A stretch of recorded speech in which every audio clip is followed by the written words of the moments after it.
کیا آپ جانتے ہیں کہ نماز صرف ایک فرض عبادت ہی نہیں بلکہ ایک روحانی طاقت ہے؟ کیا آپ نے کبھی سوچا ہے کہ جو لوگ بیماری، بڑھاپے یا کمزوری کی وجہ سے کھڑے ہو کر نماز نہیں پڑھ سکتے، ان کے لیے اللہ تبارک و تعالی نے کتنا بڑا انعام رکھا ہے؟ کیا آپ جانتے ہیں کہ بیٹھ کر نماز پڑھنے والوں کے گھروں میں کون سی 3 عظیم نعمتیں نازل ہوتی ہیں؟ اور کیا آپ ان 80% لوگوں میں سے ہیں جو اس روحانی راز سے بھی ابھی تک ناواقف ہیں؟ بسم اللہ الرحمن الرحیم۔ السلام علیکم ورحمۃ اللہ وبرکاتہ۔ ناظرین کرام، آج کی اس ویڈیو میں ہم ان تمام سوالات کے جواب تلاش کریں گے احادیث مبارکہ اور بزرگان دین کے اقوال کی روشنی میں۔ تو چلیے ایک دل کو چھو لینے والے سفر کا آغاز کرتے ہیں۔ نماز اسلام کا سب سے بڑا ستون ہے۔ یہ وہ فریضہ ہے جو کسی حال میں معاف نہیں کیا گیا۔ بندہ کھڑا ہو کر نہ پڑھ سکے تو بیٹھ کر نہ پڑھ سکے تو لیٹ کر، لیکن نماز کسی حال میں معاف نہیں۔ جیسا کہ حضرت عمران بن حسین رضی اللہ تعالیٰ عنہ سے روایت ہے کہ رسول اللہ صلی اللہ علیہ وسلم نے فرمایا، نماز کھڑے ہو کر پڑھو، اگر نہ کھڑے ہو سکو تو بیٹھ کر پڑھو، اگر یہ بھی نہ کر سکو تو پہلو کے بل لیٹ کر پڑھو۔ بخاری شریف حدیث نمبر 1117۔ اس حدیث میں اللہ تبارک و تعالیٰ کے رسول صلی اللہ علیہ وسلم نے واضح طور پر ان افراد کے لیے رہنمائی فرما دی جو کسی عذر یا کمزوری کی بنا پر قیام کے قابل نہیں۔ بیٹھ کر نماز پڑھنے والوں کے بارے میں نبی کریم صلی اللہ علیہ وسلم نے مزید فرمایا کہ ایسے افراد اللہ تعالیٰ کے نزدیک بھی محبوب ہوتے ہیں کیونکہ وہ باوجود بیماری یا مجبوری کے عبادت سے منہ نہیں موڑتے۔ حضرت عائشہ رضی اللہ تعالیٰ عنہ بیان فرماتی ہیں کہ نبی کریم صلی اللہ علیہ وسلم نے فرمایا، جب کوئی بندہ بیمار ہوتا ہے یا سفر میں ہوتا ہے تو جو اعمال وہ صحت اور اقامت میں کیا کرتا تھا اس کے لیے ویسے ہی لکھے جاتے ہیں۔ صحیح بخاری حدیث نمبر 2996۔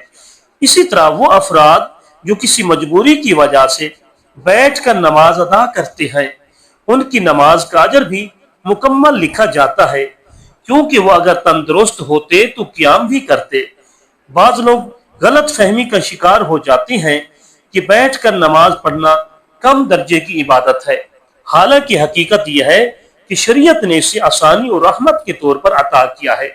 اللہ تبارک و تعالیٰ نے خود فرمایا، لا یکلف اللہ نفسا الا وسعها، یعنی اللہ تعالیٰ کسی جان کو اس کی طاقت سے بڑھ کر تکلیف نہیں دیتا۔ اس آیت پاک سے معلوم ہوا کہ اللہ تعالیٰ نے دین کو سختی کے لیے نہیں بلکہ آسانی کے لیے نازل فرمایا ہے۔ یہی وجہ ہے کہ اگر کسی کو قیام میں تکلیف ہو تو وہ بیٹھ کر نماز ادا کرے۔ حضرت عبداللہ بن عمر رضی اللہ تعالیٰ عنہما فرماتے ہیں، میں نے رسول اللہ صلی اللہ علیہ وسلم کو بیماری کے وقت بیٹھ کر نماز پڑھتے ہوئے دیکھا۔ صحیح مسلم حدیث نمبر 733۔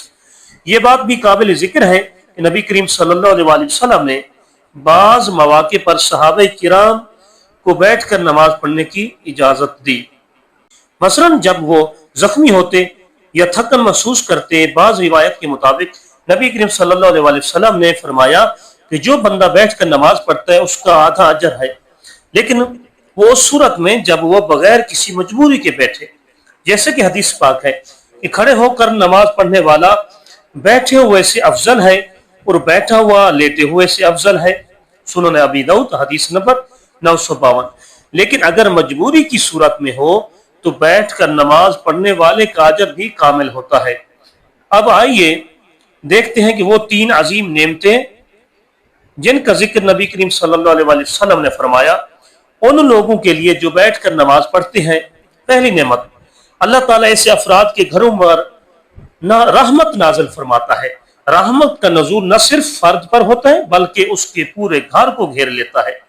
دوسری نعمت، ان کے رزق میں برکت عطا فرماتا ہے، چاہے ظاہراً وہ تنگی میں ہو لیکن اللہ تعالیٰ ان کے لیے خیر کے دروازے کھول دیتا ہے۔